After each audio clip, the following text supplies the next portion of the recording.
강태호는 오늘도 새벽 6시에 눈을 떴다. 63이 된 지금도 몸에 밴 습관은 쉽게 바뀌지 않았다. 창문 틈으로 스며드는 새벽 공기가 서늘했다. 그는 이불을 개고 부엌으로 나가 물부터 한 잔 마셨다. 오래된 습관이었다.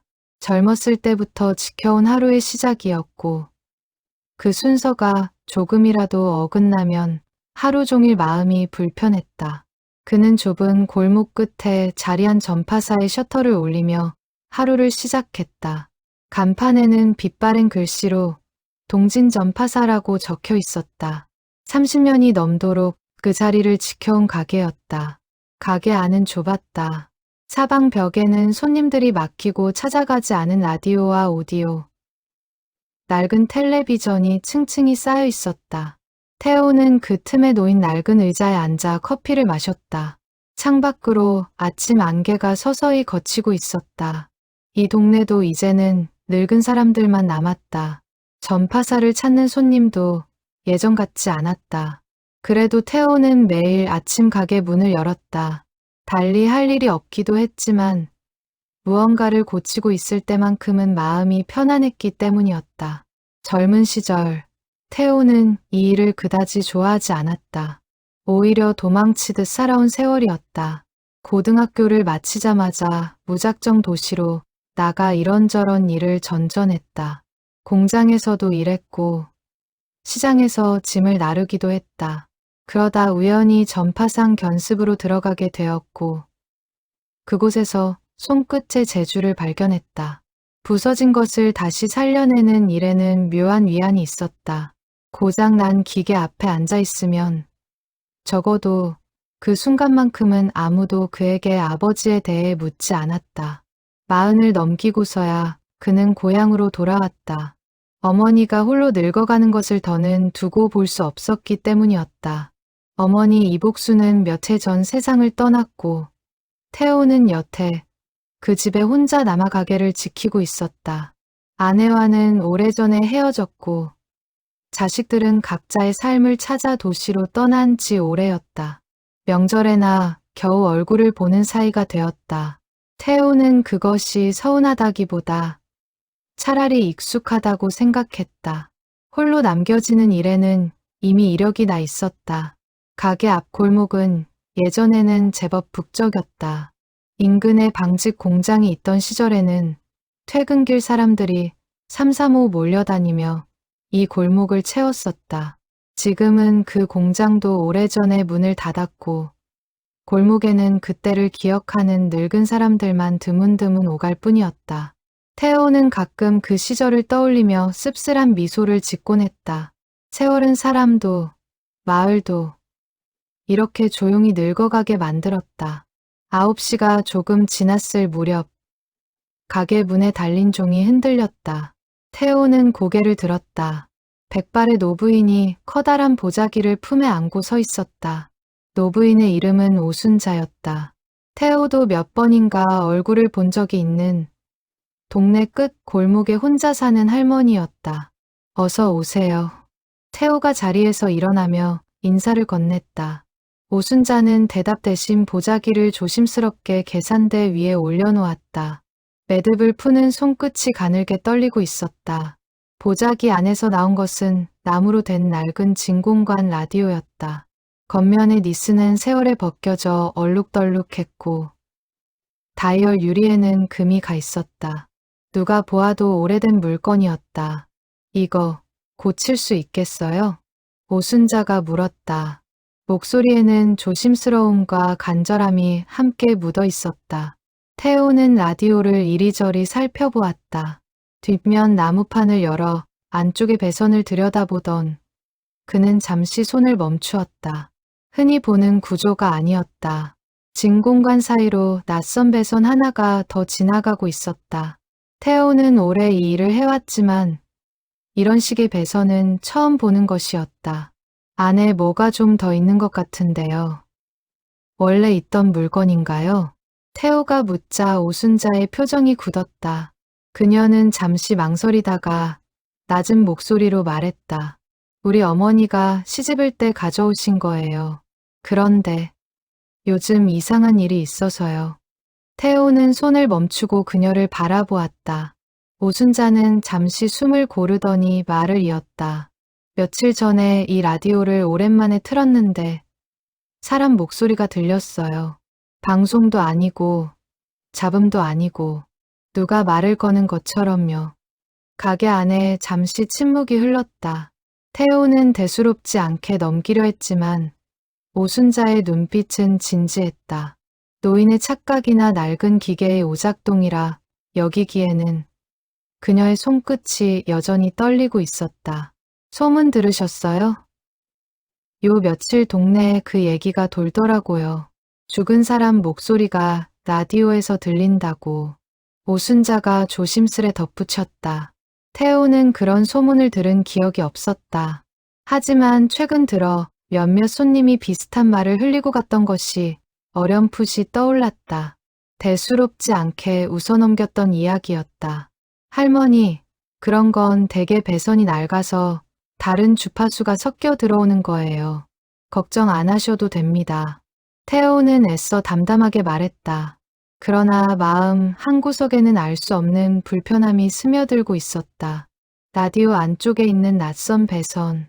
그것은 분명 후대에 누군가 손을 댄 흔적이었다. 오순자는 라디오를 맡기고 돌아갔다. 문을 나서기 전 그녀는 뒤를 돌아보며 다시 한번 말했다. 제 남편이 전쟁통에 못 돌아왔어요. 이 라디오 어머니가 저 시집을 때 혼수로 해주신 건데 혹시라도 정말 혹시라도 그 사람 목소리라면요. 말끝이 흐려졌다. 태호는 아무 말도 하지 못한 채 그녀의 뒷모습을 바라보았다. 문에 달린 종이 다시 흔들리고 가게 안은 조용해졌다. 혼자 남은 태호는 라디오를 계산대 위에 올려놓고 한참을 들여다보았다. 나무 케이스의 결을 따라 손끝을 움직이다가 문득 낯익은 느낌이 들었다. 어디선가 본 적이 있는 마감 방식이었다.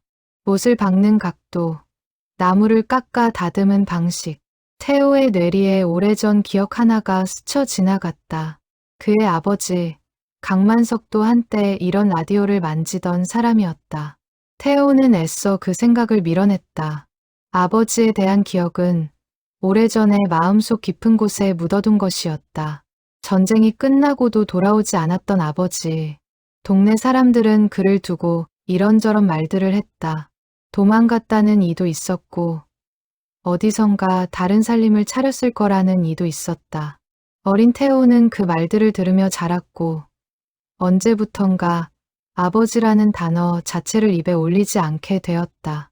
그런데 지금 낯선 손님이 가져온 낡은 라디오 하나가 그 오래된 기억의 문을 두드리고 있었다.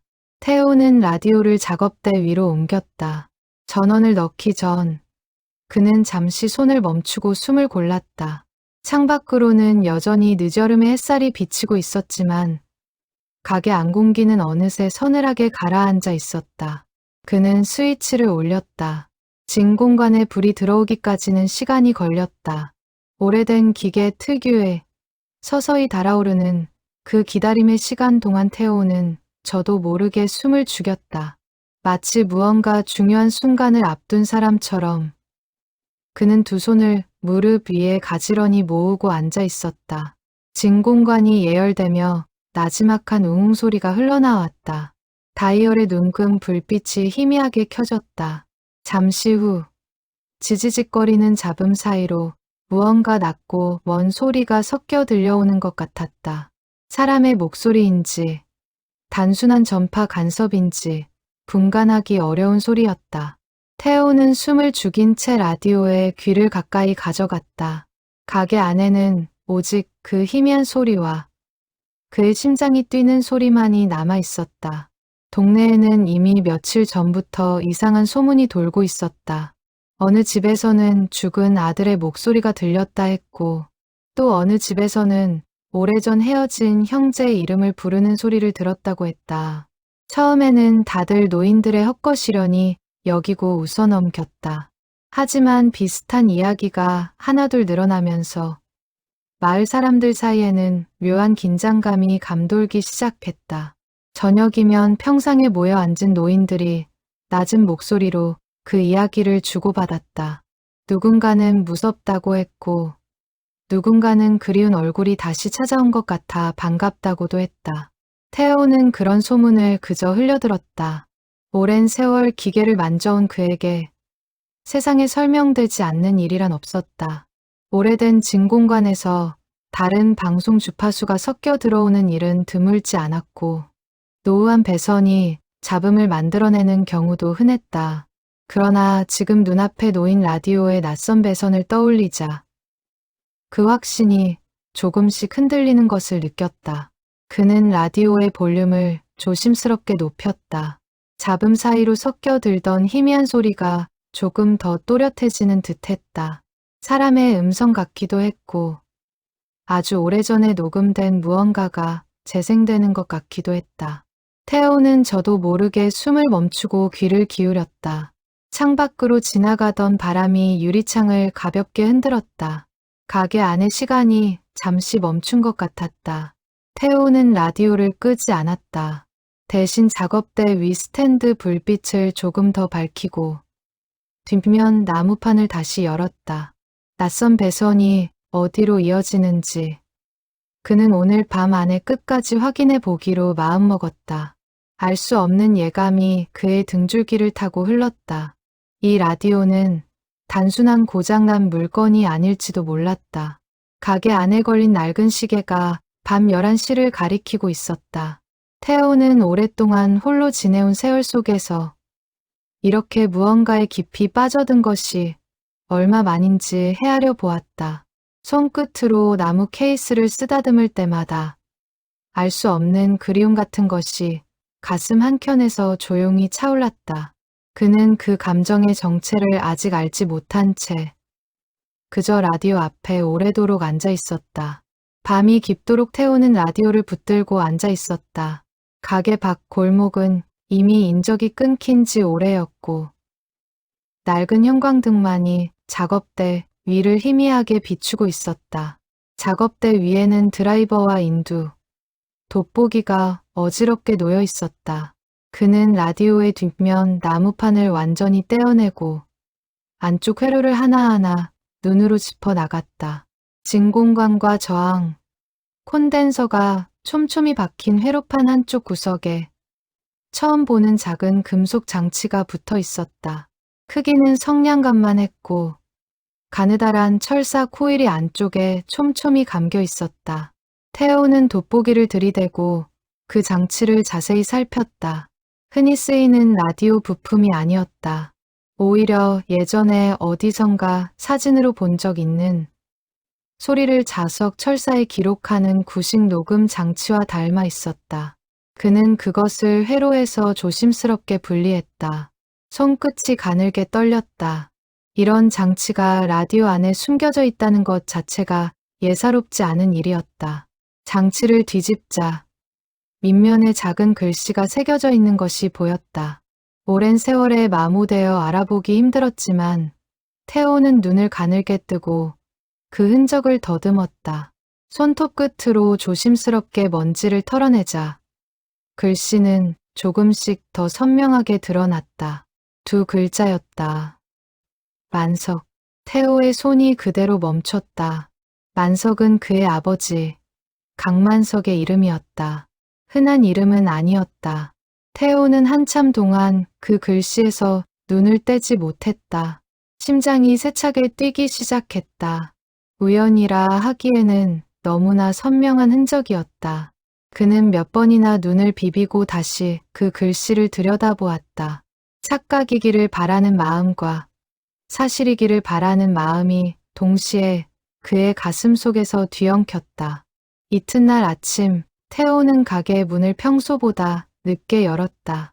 밤새 잠을 설친 탓에 눈 밑이 거뭇했다. 그는 오래전부터 알고 지내던 박덕수를 찾아가기로 했다. 박덕수는 아버지와 함께 젊은 시절 전파상에서 일했던 사람으로 지금은 90을 넘긴 나이로 요양원 근처 작은 집에서 홀로 지내고 있었다. 박덕수의 집은 읍내를 벗어난 언덕 위에 자리하고 있었다. 좁은 시멘트 길을 따라 올라가는 동안 태호는 몇 번이나 걸음을 멈추고 숨을 골랐다. 오랜만에 찾아뵙는 걸음인데도 오늘따라 그 길이 유난히 멀게 느껴졌다. 손에 쥔 장치가 자꾸만 무겁게 느껴져 그는 몇 번이고 그것을 다른 손으로 옮겨 쥐었다. 마당에 들어서자 볕 좋은 템바르에 앉아있던 노인이 천천히 고개를 들었다. 태호 아니냐? 웬일로 여길 다 왔대. 박덕수가 반가운 얼굴로 그를 맞았다. 태호는 가져온 장치를 조심스럽게 내밀었다. 어르신, 이거 좀 봐주세요. 옛날 라디오 안에서 나온 건데 뭔지 아시겠어요? 박덕수는 돋보기 안경을 고쳐 쓰고 장치를 이리저리 돌려보았다. 마당에 내려앉은 오후 햇살 아래 그의 주름진 손이 그 작은 장치를 조심스럽게 감싸 쥐었다. 한참을 들여다보던 그의 얼굴빛이 서서히 변했다. 손끝이 가늘게 떨리기 시작했다. 이거 어디서 났어?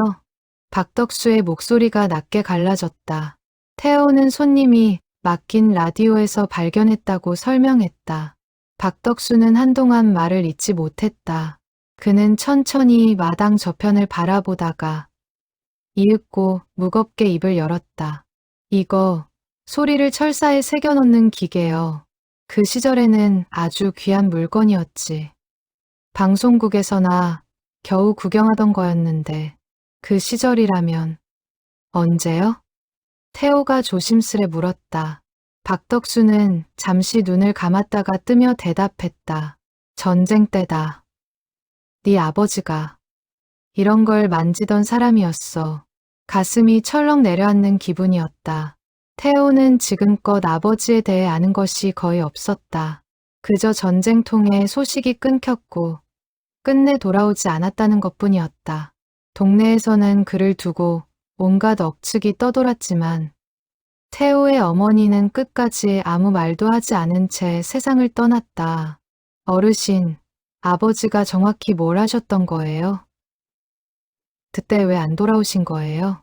태호의 목소리에는 오랫동안 눌러왔던 물음이 한꺼번에 터져 나오고 있었다. 박덕수는 대답 대신 깊은 한숨을 내쉬었다. 그의 눈가에 옅은 물기가 어렸다.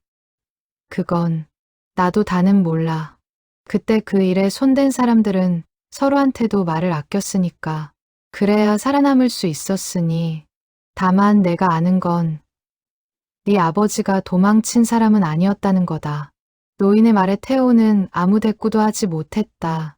평생을 두고 마음 한구석에 박혀있던 원망과 의심이 그 짧은 한마디에 흔들리기 시작했다. 어린 시절의 기억이 불쑥 떠올랐다. 초등학교 시절 태호는 또래 아이들에게서 종종 놀림을 받았다. 니네 아버지 도망갔다며.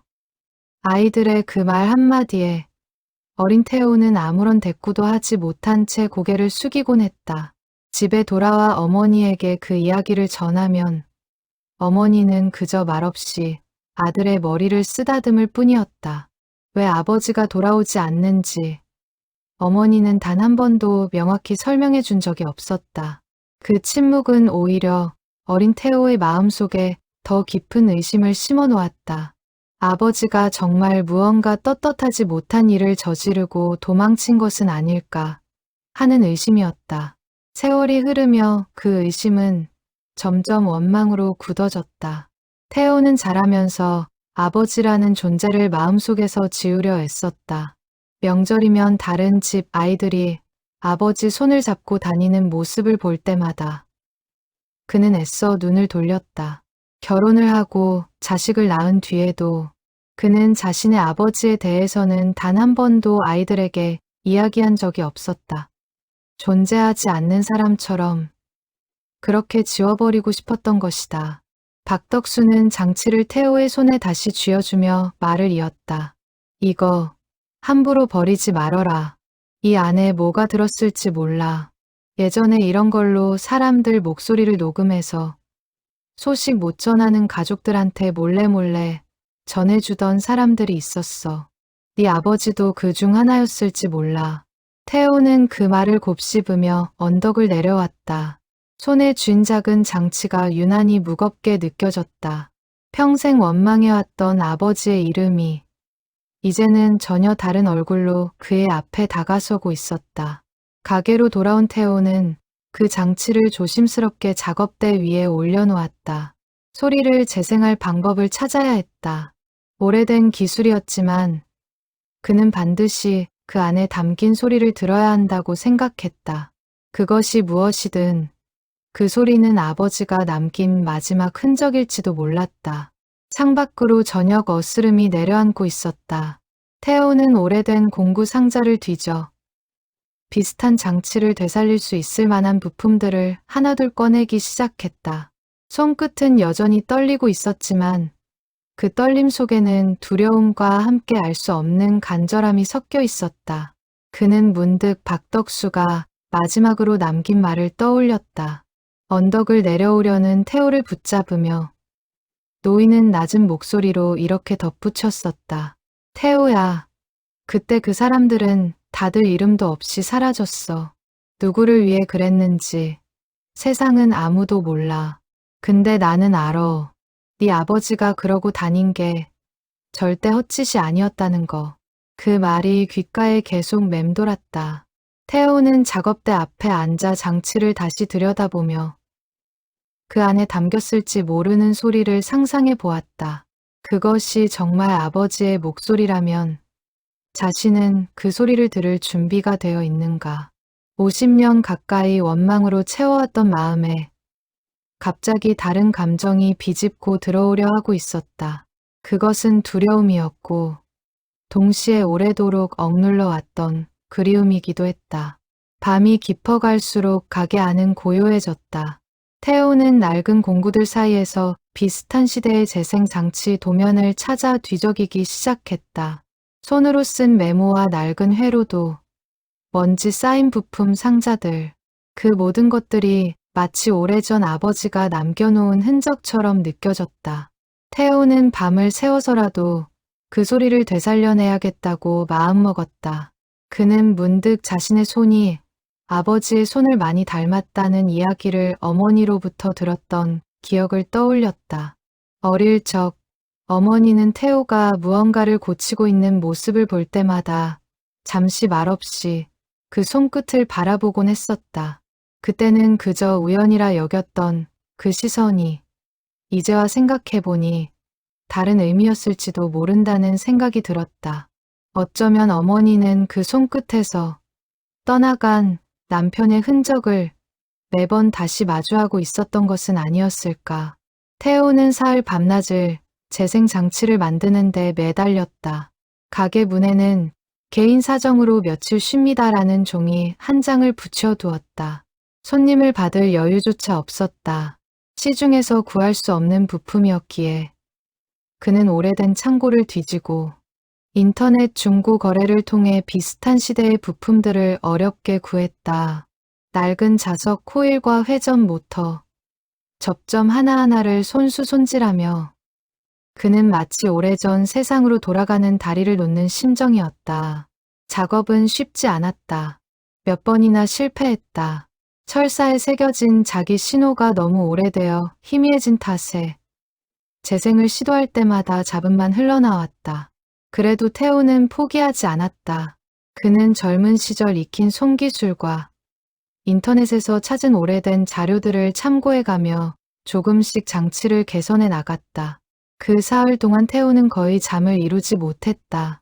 낮에는 손님이 없을 때마다 재생 장치의 부품을 손질했고 밤이 되면 가게 문을 닫아 걸고 본격적으로 작업에 매달렸다. 오래된 회로도를 구하기 위해 그는 도서관을 뒤지고 인터넷의 오래된 동호회 게시판까지 뒤져야 했다. 몇 번은 밤을 새우다 작업대에 엎드려 잠이 들기도 했다. 꿈속에서 그는 종종 얼굴이 흐릿한 남자를 보았다. 등을 돌린 채 무언가를 만지고 있는 그 남자가 아버지일지도 모른다는 생각이 들 때마다 태호는 잠에서 깨어 다시 작업대 앞에 앉았다. 이틀째 되던 날 저녁, 오순자가 다시 가게를 찾아왔다. 그녀는 문 앞에서 잠시 서성이다가 조심스럽게 종을 울렸다. 라디오가 어떻게 되었는지 궁금해 견딜 수가 없었던 것이다.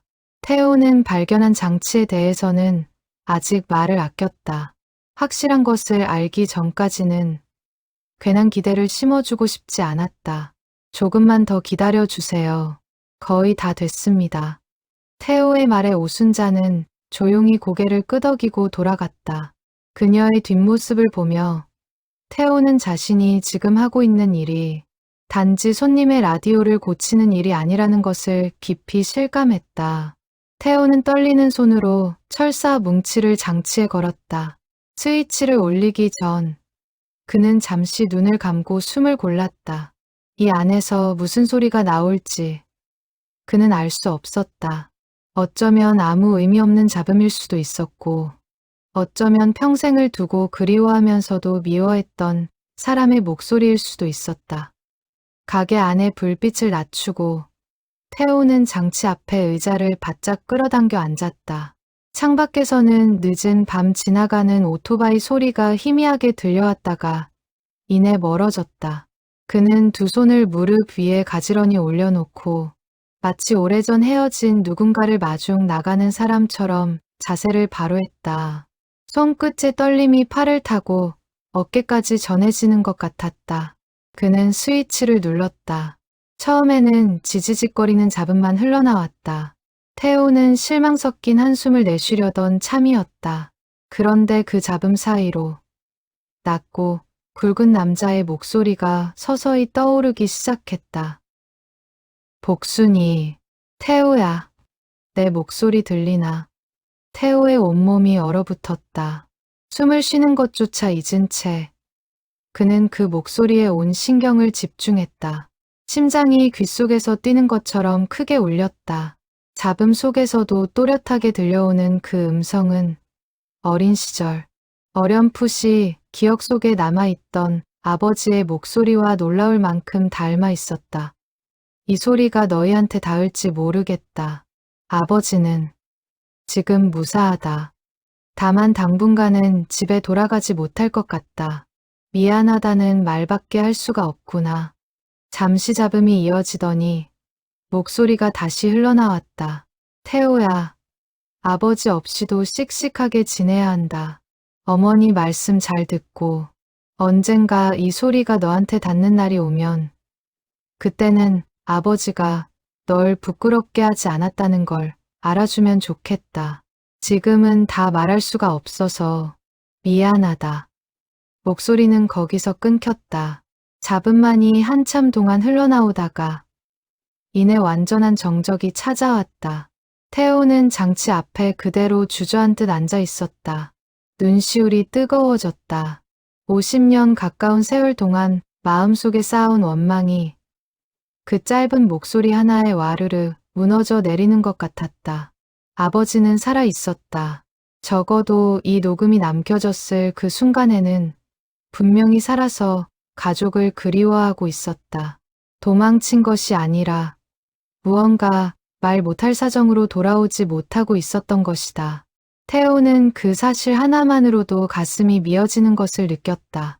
하지만 동시에 의문이 밀려왔다. 왜 이 녹음이 다른 사람의 라디오 안에서 나온 것일까? 아버지가 직접 어머니에게 전하려 했다면 어째서 오순자 할머니의 집안 물건 속에 들어 있었던 것일까? 여러 가지 가능성이 머릿속을 스쳐 지나갔지만 어느 것 하나 확실한 답이 되어주지 못했다. 태호는 그 답을 찾아야만 했다. 그는 다시 라디오를 살펴보기 시작했다. 나무 케이스 안쪽, 조금 전에는 미처 보지 못했던 작은 표식이 눈에 들어왔다. 손톱만한 크기로 새겨진 숫자와 글자였다. 37. 등불. 태호는 그 글자를 몇 번이고 되뇌어 보았다. 등불. 어딘가에서 들어본 적 있는 단어였다. 어릴 적 어머니가 흥얼거리던 노래 가사에도 동네 어른들이 지나가듯 흘리던 예시하기 속에도 그 단어가 스쳐 지나갔던 것 같았다. 하지만 정확히 어디서 어떤 맥락으로 들었는지는 도무지 떠오르지 않았다.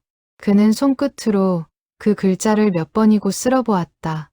마치 그렇게 하면 숨겨진 기억이 손끝을 타고 되살아나기라도 할 것처럼 창밖에서는 이미 새벽닭이 울고 있었지만 태호는 조금도 피곤함을 느끼지 못했다. 그는 다시 박덕수를 찾아가야겠다고 생각했다. 이 표식이 무엇을 의미하는지, 아버지가 어떤 일에 연루되어 있었는지, 이제는 끝까지 알아내야만 했다. 날이 밝기를 기다리는 동안 태호는 밤새 그 짧은 녹음을 몇 번이고 다시 들었다. 들을 때마다 눈물이 흘렀다.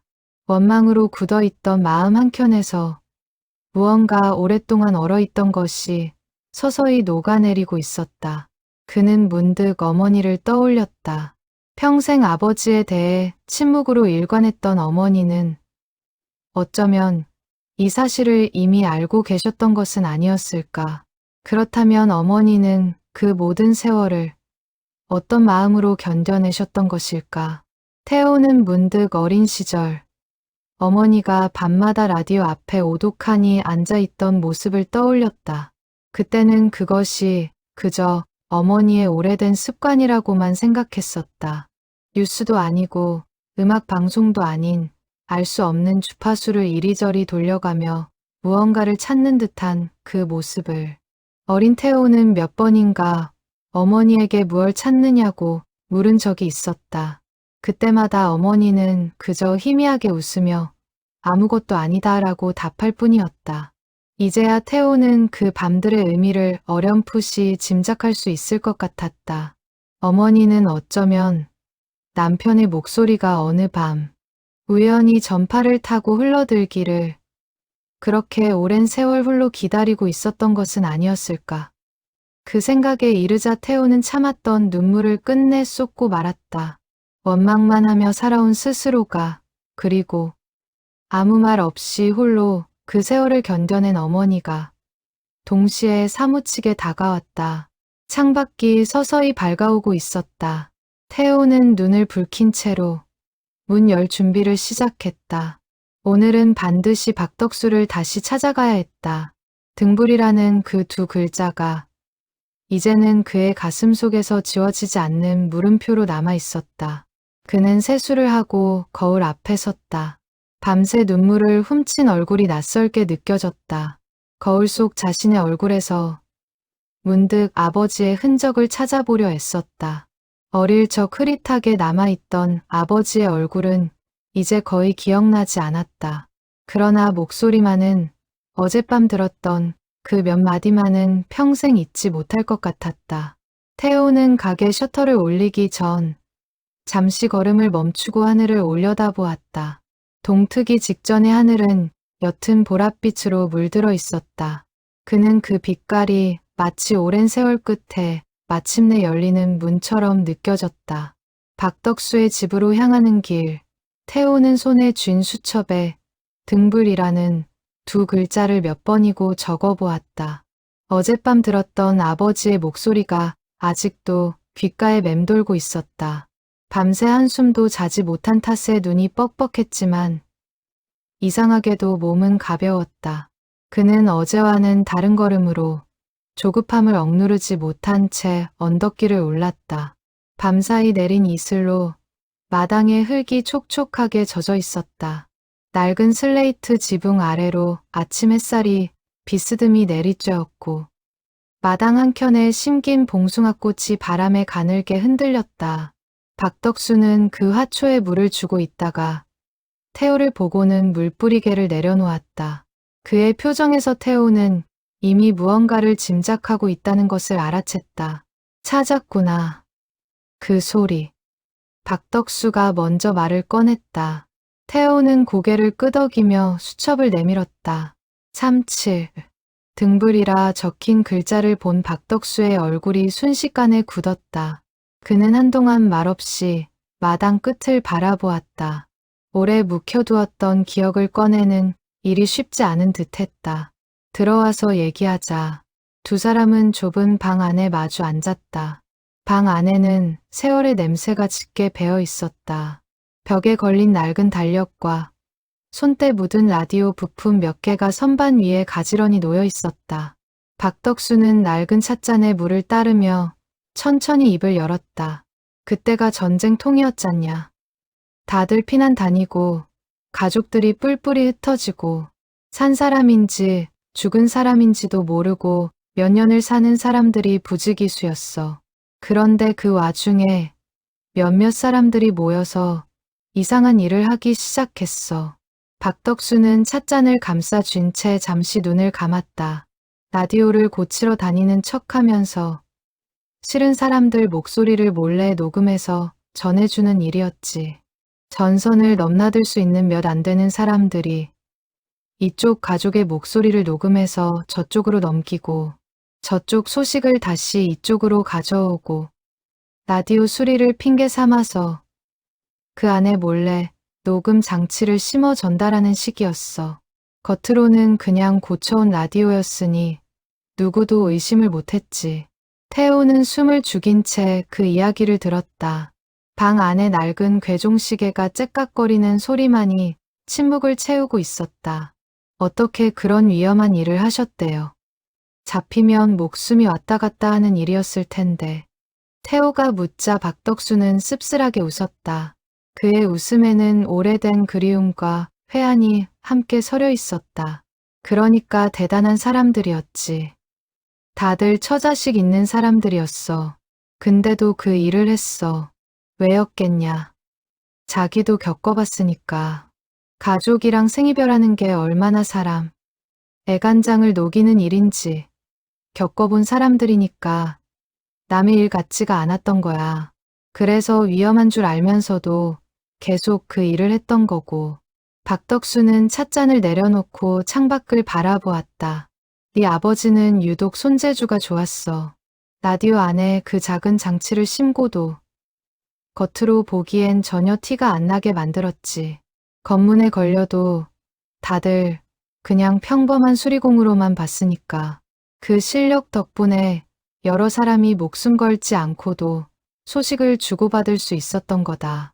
그 사람들끼리는 서로를 등불이라고 불렀어.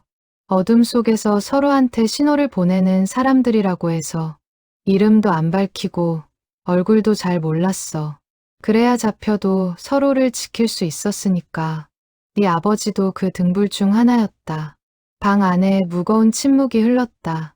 태호는 손끝이 저릿해지는 것을 느꼈다. 그는 조심스럽게 물었다. 그럼 아버지는 왜 안 돌아오신 거예요? 전쟁 끝나고도요. 박덕수의 얼굴에 짙은 그늘이 드리웠다. 그는 한참을 망설이다가 낮은 목소리로 말을 이었다. 그 마지막 해에 등불 몇 명이 붙잡혔다는 소문이 돌았어. 어느 쪽 손에 붙잡혔는지도 확실치 않았고 그 뒤로 네 아버지 소식은 나도 더는 듣지를 못했다. 태호는 눈앞이 아득해지는 것을 느꼈다. 붙잡혔다는 말이 무엇을 의미하는지 그는 감히 되묻지 못했다. 방 안의 공기가 순식간에 무겁게 가라앉았다. 박덕수는 그런 태호를 안쓰럽게 바라보다가 다시 말을 이었다. 확실한 건 하나도 없어. 살아있는지 어떻게 됐는지 그저 소문만 무성했지. 근데 태호야, 이거 하나는 분명하다. 네 아버지는 그 시절에 누구보다 많은 사람들을 이어줬어. 이산 가족들 사이에 몰래 소식을 전해주면서 그 공로를 아는 사람이 이제는 나밖에 안 남았을지도 몰라. 태호는 고개를 떨구었다. 눈물이 손등 위로 떨어졌다. 50년 가까이 원망해왔던 아버지가 사실은 이름 없이 남을 위해 목숨을 걸었던 사람이었다는 사실이 그의 가슴을 무겁게 짓눌렀다. 그런데 어르신, 그 녹음이 왜 저희 라디오가 아니라 오순자 할머니 댁 라디오에서 나온 걸까요? 태호의 물음에 박덕수는 잠시 생각에 잠겼다. 아마 네 아버지가 여러 집 라디오를 손봐주면서 그 안에 여러 사람 소식을 함께 심어 놓았을 수도 있어. 등불들은 한 번 넘길 때 여러 집 소식을 한꺼번에 옮기곤 했으니까. 오순자네 라디오 안에 네 아버지 소식이랑 그 집 양반 소식이 같이 들어있었을 수도 있다는 거지. 그 말에 태호는 퍼뜩 정신이 들었다. 그렇다면 그 라디오 안에는 아직 자신이 듣지 못한 또 다른 목소리가 남아있을지도 몰랐다. 오순자가 그토록 애타게 찾던 남편의 목소리 말이다. 태호는 서둘러 자리에서 일어났다. 박덕수는 그런 그의 손을 꼭 붙잡았다. 태호야, 원망은 이제 그만 내려놓자. 네 아버지, 부끄러운 사람 아니었다. 그거 하나는 내가 목숨 걸고 장담할 수 있어. 태호는 말없이 고개를 끄덕였다. 목이 메어 아무 말도 나오지 않았다. 그는 박덕수의 손을 마주 잡은 채 한참을 그렇게 서 있었다. 창밖으로 오후에 햇살이 방 안 깊숙이 들어와 두 사람의 그림자를 길게 늘어뜨리고 있었다. 노인의 손은 거칠고 마른 나뭇가지처럼 앙상했지만 그 안에 담긴 온기만큼은 어느 때보다 뜨겁게 느껴졌다. 가게로 돌아오는 길, 태호의 머릿속은 복잡하게 엉켜 있었다. 아버지에 대한 원망은 옅어졌지만 대신 다른 무게가 그의 어깨를 짓눌렀다. 걷는 내내 그는 어머니의 마지막 모습을 떠올렸다. 세상을 뜨기 며칠 전 병상에 누운 어머니는 흐릿한 눈으로 천장을 바라보며 알 수 없는 혼잣말을 중얼거리곤 했다. 그때는 병중의 헛소리라 여기고 흘려들었지만 지금 와 생각해보니 그 말들 속에 아버지의 이름이 섞여 있었던 것 같기도 했다. 만석 씨, 조금만 더 기다려요. 그런 말을 어머니가 정말 했던 것인지 아니면 지금의 태호가 만들어낸 기억인지 알 수 없었다. 다만 한 가지는 분명해지고 있었다. 어머니는 평생 그 사람을 놓지 않고 있었다는 것. 태호는 걸음을 멈추고 하늘을 올려다보았다. 구름 한 점 없이 맑은 하늘이었다. 그는 오순자에게 이 사실을 어떻게 전해야 할지, 그리고 라디오 안에 남아있을지 모르는 또 다른 목소리를 어떻게 찾아야 할지 고민하며 마음을 다잡았다. 무엇보다 먼저 라디오 안에 다른 신호가 더 남아있는지부터 확인해야 했다. 그는 걸음을 재촉해 가게로 향했다. 가게 문을 열고 들어서자 낮 동안 쌓인 온기가 가게 안을 가득 채우고 있었다. 태호는 가방을 내려놓기도 전에 곧장 작업대로 향했다. 아버지가 남긴 흔적을 하나라도 더 찾아내야 한다는 조급함이 그의 발걸음을 재촉하고 있었다. 그는 낡은 의자에 앉아 라디오를 다시 끌어당기며 오늘 하루 동안 들었던 모든 이야기를 마음속으로 되새겼다. 가게로 돌아온 태호는 셔터를 내리고 곧바로 라디오 앞에 앉았다. 오후에 햇살이 좁은 창을 통해 비스듬히 들어와 작업대 위에 놓인 낡은 라디오를 비추고 있었다. 아버지가 여러 소식을 함께 심어놓았을지 모른다는 박덕수의 말이 계속 머릿속을 맴돌았다. 그 말을 들은 순간부터 태호의 손은 좀처럼 진정되지 않았다. 태호는 손을 씻고 돋보기와 핀셋을 꺼내 작업대 위에 가지런히 늘어놓았다. 조급한 마음을 억누르며 그는 최대한 침착하게 작업에 임하려 애썼다. 성급하게 다루었다가는 남아있을지 모르는 소중한 흔적을 영영 잃어버릴 수도 있었다. 그는 철사 뭉치를 다시 꼼꼼히 살폈다. 이전에는 미처 발견하지 못했던 부분, 철사 감김이 살짝 두꺼워지는 지점이 눈에 들어왔다. 자세히 보니 그것은 하나의 철사가 아니라 두 개의 철사가 이어붙어 있는 것이었다. 이음매가 어찌나 정교한지 돋보기로 자세히 들여다보지 않았다면 알아채지 못했을 정도였다. 태호의 손끝이 가늘게 떨렸다. 이어붙은 지점 너머에 또 다른 녹음이 있을 가능성이 컸다. 그는 조심스럽게 장치를 재생 위치로 되돌리고 이어붙은 부분부터 다시 재생을 시작했다. 이 라디오 하나에 얼마나 더 많은 사연이 숨겨져 있을지 태우로서는 짐작조차 할 수 없었다. 지지직거리는 잡음 사이로 이번에는 다른 목소리가 흘러나오기 시작했다. 조금 더 젊고 조금 더 다급한 목소리였다. 순자야, 나 정필이다. 이 소리가 니한테 닿을란가 모르겠다만 태우는 순간 온몸에 소름이 돋았다. 정필, 오순자가 애타게 그리워하던 남편의 이름이 분명했다. 그는 재생을 멈추지 않고 끝까지 들었다. 우리가 여기서 다시 만날 수 있을지 없을지도 모르겠다. 근데 순자야, 니는 나 기다리지 말고 살아라. 애 잘 키우고 몸성이 지내라. 혹시라도 나 못 돌아오면 그래도 네 잘못 아니다. 알겠제? 목소리 끝에는 흐느낌 같은 것이 섞여 있었다. 태호는 눈을 감고 그 목소리에 귀를 기울였다. 오순자의 남편, 정필이라는 사람이 남긴 마지막 인사였다. 그 짧은 몇 마디 안에 한 사람이 평생 짊어지고 갔을 그리움과 미안함이 고스란히 담겨 있었다. 태호는 이 목소리 하나가 오순자의 50년 세월을 어떻게 뒤흔들어 놓을지 가늠조차 되지 않았다. 녹음이 끝나고도 태호는 한참을 자리에서 일어나지 못했다. 이 목소리를 오순자에게 어떻게 전해야 할지 그는 쉽게 마음을 정할 수 없었다.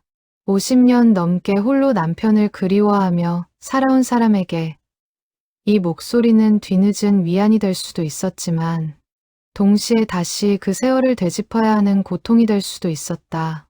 태호는 작업대에 팔을 꿰고 앉아 오랫동안 생각에 잠겼다. 만약 자신이 오순자의 입장이었다면 어땠을까? 평생을 기다려온 사람의 목소리를 이제 와서 듣는 것이 과연 축복일지 아니면 잔인한 일일지 쉽게 판단이 서지 않았다. 그는 몇 번이나 재생장치를 서랍에 넣었다가 다시 꺼내기를 반복했다. 가게 안에 낡은 벽시계가 자정을 알리는 종소리를 낮게 울렸다. 창밖은 완전히 어두워져 있었고 거리에는 인적이 끊긴 지 오래였다. 태호는 밤새 고민했다. 그러다 문득 자신이 아버지의 목소리를 처음 들었을 때의 감정을 떠올렸다. 두려움과 그리움이 뒤섞인 그 복잡한 감정. 하지만 결국 그 목소리는 그에게 위안이 되었다. 50년 가까이 짊어졌던 원망의 짐을 조금이나마 내려놓을 수 있게 해주었다.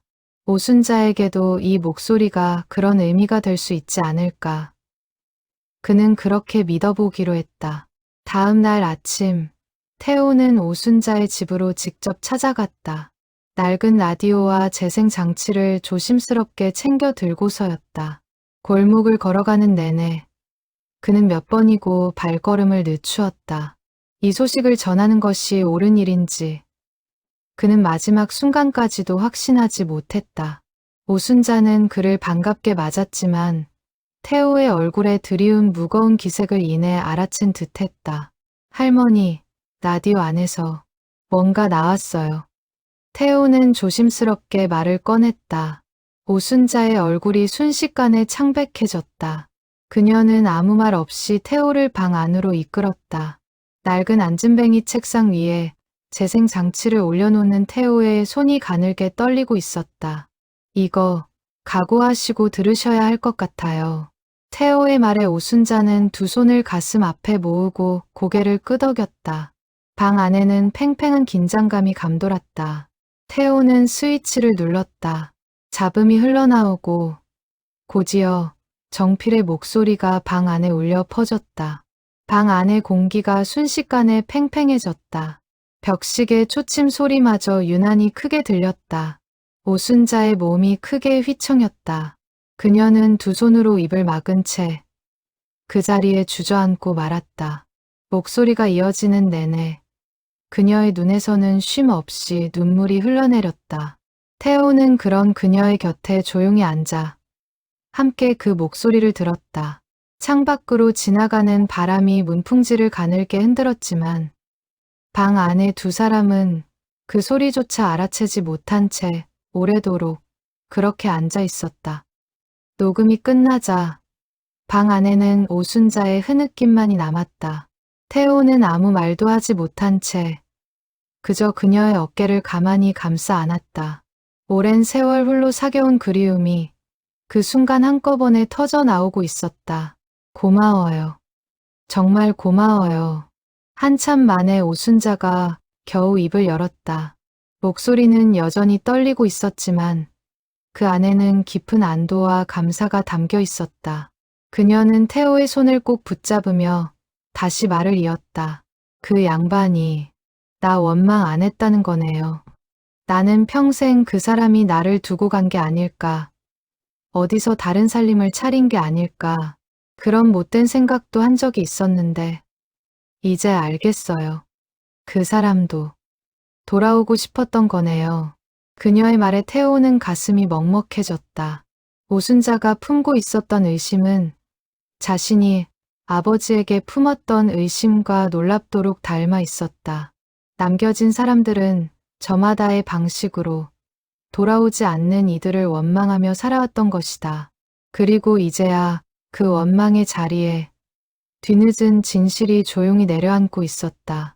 태호는 말없이 고개를 끄덕였다. 그리고 마음속으로 생각했다. 아버지가 남긴 것은 비단 자신을 향한 목소리만이 아니라는 것을, 이름 모를 수많은 사람들에게 닿았을 위로와 그리움의 흔적들이 이 낡은 라디오들 속 어딘가에 여전히 살아 숨쉬고 있을지도 몰랐다. 그는 문득 이 마을 어딘가에 아직 발견되지 않은 또 다른 라디오와 또 다른 목소리가 남아있을지도 모른다는 생각이 들었다. 오순자의 집을 나서며 태호는 저물어가는 하늘을 바라보았다. 붉은 노을이 지붕들 사이로 길게 드리워져 있었다. 그는 문득 자신이 지금 걷고 있는 이 길이 아버지가 오래전 걸었을지도 모르는 그 길과 겹쳐지는 듯한 기분이 들었다. 이름 없이 사람들의 마음을 이어주던 그 발걸음을 이제는 자신이 다시 이어가고 있다는 생각에 태호의 가슴 속에서는 알 수 없는 사명감 같은 것이 서서히 자라나고 있었다. 오순자의 이야기는 며칠 지나지 않아 마을 전체로 퍼져나갔다. 처음에는 조심스러운 귀갯말로 시작되었지만 곧 평상에 모여 앉은 노인들 사이에 공공연한 화제가 되었다. 슈퍼 앞 평상에서도 목욕탕 앞 정류장에서도 사람들은 삼삼오오 모여 그 이야기를 주고받았다. 죽은 줄만 알았던 혹은 도망갔다고만 알았던 이들의 목소리가 낡은 라디오 안에서 되살아났다는 이야기는 삽시간에 사람들의 마음을 흔들어 놓았다. 며칠 후부터 동진전 파사에는 낯선 손님들의 발길이 이어졌다. 저마다 다락 깊숙이 처박아 두었던 낡은 라디오를 품에 안고서였다. 가게 앞은 어느새 작은 줄이 생길 정도였다. 태호는 손님들 하나하나의 사연을 들으며 이 작은 마을 안에 얼마나 많은 이상과 그리움이 감춰져 있었는지를 새삼 깨달았다. 전쟁은 아주 오래전에 끝났지만 그 상처는 여전히 사람들의 가슴 속에서 현재 진행형으로 살아 숨쉬고 있었다. 태호는 손님들이 맡긴 라디오를 하나하나 정성껏 살폈다. 그중 몇 대에서는 실제로 낯선 배선과 작은 장치가 발견되었다. 등불이라 불렸던 이들이 아버지 혼자가 아니라 여럿이었다는 사실을 태호는 그렇게 확인해 나갔다. 하지만 모든 라디오에서 소리가 나오는 것은 아니었다. 어떤 것은 세월에 완전히 마모되어 아무 소리도 남아있지 않았고, 어떤 것은 애초에 평범한 고장난 라디오에 불과했다. 그럴 때마다 태호는 손님들의 실망한 얼굴을 마주해야 했다. 기대가 컸던 만큼 헛헛함도 컸다. 한 번은 8순이 넘은 노인이 지팡이를 짚고 찾아와 형님의 라디오라며 낡은 수신기를 내밀었다. 6.25 때 헤어진 형님이 북으로 끌려갔다는 이야기를 평생 가슴에 묻고 살아온 사람이었다. 태호는 밤을 새워 그 라디오를 살폈지만 끝내 어떤 장치도 발견하지 못했다. 다음 날 그 사실을 전하자 노인은 낙담한 기색 없이 오히려 담담하게 웃었다. 괜찮네. 자네가 이렇게 열심히 살펴봐 준 것만으로도 고맙지. 그 말에 태호는 오히려 마음이 더 무거워졌다. 모두에게 기적 같은 재회를 안겨줄 수는 없다는 사실이 그를 새삼 겸허하게 만들었다. 또 다른 손님은 어머니의 유품이라며 손바닥만 한 트랜지스터 라디오를 가져왔다. 그 라디오에서는 아버지 강만석의 손길과는 다른 또 다른 등불의 흔적이 발견되었다. 낯선 여성의 목소리가 짧게 남아 있었는데 아마도 피난길에 헤어진 딸에게 남기는 어머니의 마지막 말인 듯했다. 그 목소리의 주인이 누구인지 손님도 태호도 끝내 알아내지 못했다. 그러나 그 짧은 녹음은 손님의 눈시울을 붉히기에 충분했다. 비록 자신의 가족을 위한 말은 아니었지만 그 안에 담긴 절절한 그리움만큼은 누구의 것이든 다르지 않았기 때문이었다. 그러던 어느 날 태호는 결심을 하고 읍사무소를 찾아갔다. 아버지의 마지막 행적을 조금이라도 더 알아내고 싶었다. 오래된 호적 서류와 전쟁 시기 기록을 담당하는 부서를 어렵게 찾아 그는 강만석이라는 이름을 조회해달라고 부탁했다. 서류를 뒤적이던 담당 직원은 한참 만에 낡은 문서 하나를 찾아 태호 앞에 내밀었다. 누렇게 바랜 종이 위에 붉은 도장과 함께 짧은 문구가 적혀 있었다. 행방불명 1953년 초 수복지구 인근. 그 이상의 자세한 기록은 남아있지 않았다. 태호는 그 짧은 문구를 몇 번이고 눈으로 되짚었다. 행방불명이라는 네 글자가 50년이 넘도록 그의 가족을 짓눌러온 무게의 전부였다. 직원은 조심스럽게 덧붙였다. 그 시절 기록이 다 온전한 게 아니라서요. 전쟁 막바지에 여러 지역에서 신원 미상으로 처리된 분들이 많았어요. 특히 민간인 신분으로 뭔가 특수한 임무에 관여했던 분들은 기록 자체가 거의 남아있지 않은 경우가 많고요. 태호는 그 말을 곱씹으며 잠시 창밖을 바라보았다. 읍사무소 창밖으로는 평범한 오후의 풍경이 펼쳐져 있었다. 자전거를 탄 아이들이 지나가고 장바구니를 든 아주머니들이 이야기를 나누며 걸어가고 있었다. 그 평화로운 풍경과 자신이 지금 마주한 50년 전의 비극 사이에 놓인 아득한 거리감이 태호의 가슴을 더욱 무겁게 짓눌렀다. 태호는 그 말에서 어떤 확신을 얻었다. 아버지는 평범한 행방불명자가 아니었다. 등불이라는 이름으로 불렸던 그 은밀한 임무에 관여했기에 공식 기록에서조차 흔적이 지워진 것이었다. 그는 서류를 복사해 품에 안고 읍사무소를 나섰다. 집으로 돌아오는 길, 태호는 오래전 헤어진 아버지의 마지막 순간을 상상해 보았다. 수복지구 인근이라면 전선이 가장 치열하게 오갔던 지역 중 하나였다. 그곳에서 아버지는 무엇을 하고 있었을까? 마지막 순간, 어떤 마음이었을까? 태호는 그 답을 영영 알 수 없으리라는 것을 알면서도 자꾸만 그 순간을 그려보게 되었다. 그날 밤, 태호는 다시 박덕수를 찾아갔다. 손에 든 복사본 서류를 내밀며 그는 떨리는 목소리로 물었다. 어르신, 수복지구 인근이면 그때 거기서 무슨 일이 있었는지 아세요? 박덕수는 서류를 한참 들여다보다가 무겁게 고개를 끄덕였다. 그때 그쪽에서 등불들 몇이 한꺼번에 발각됐다는 얘기를 들은 적이 있다. 정확히 누구였는지는 나도 몰라. 그런데 시기가 얼추 맞아떨어지는구나. 노인의 목소리가 가늘게 떨렸다. 그는 잠시 눈을 감았다가 힘겹게 말을 이었다. 태호야, 마음의 준비를 하는 게 좋을지도 모르겠다. 네 아버지가 그때 그 일로 변을 당하셨을 수도 있어.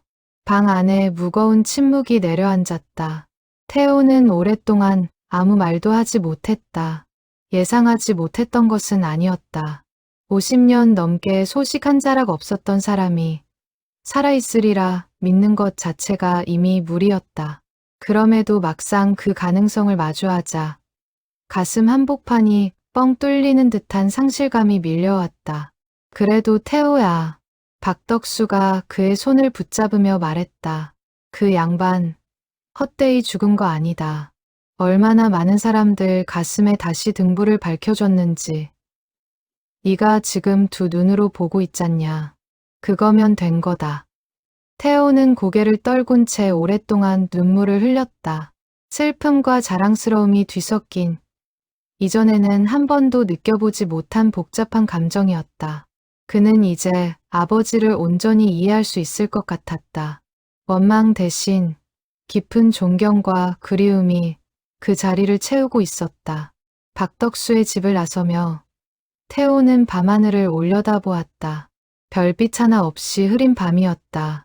그는 문득 어머니가 생전에 자주 하시던 말씀을 떠올렸다. 사람은 가도 마음은 안 가는 법이다. 어릴 적에는 그 말의 의미를 알지 못했다. 그러나 이제는 알 것 같았다.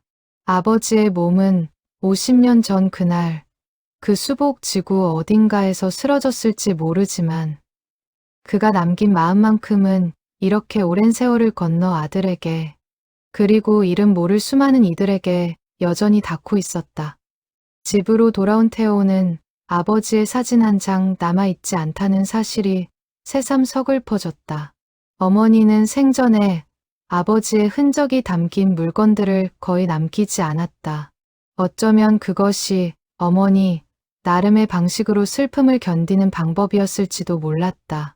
태호는 낡은 서랍을 열어 오래전 어머니가 간직했던 몇 안 되는 유품들을 다시 꺼내 살펴보기 시작했다. 그 안에서 무언가 새로운 단서를 찾을 수 있지 않을까 하는 기대와 함께였다. 서랍장의 나무는 오랜 세월의 색이 짙게 발해 있었고 손잡이를 당길 때마다 삐걱이는 소리가 조용한 방 안에 유난히 크게 울렸다.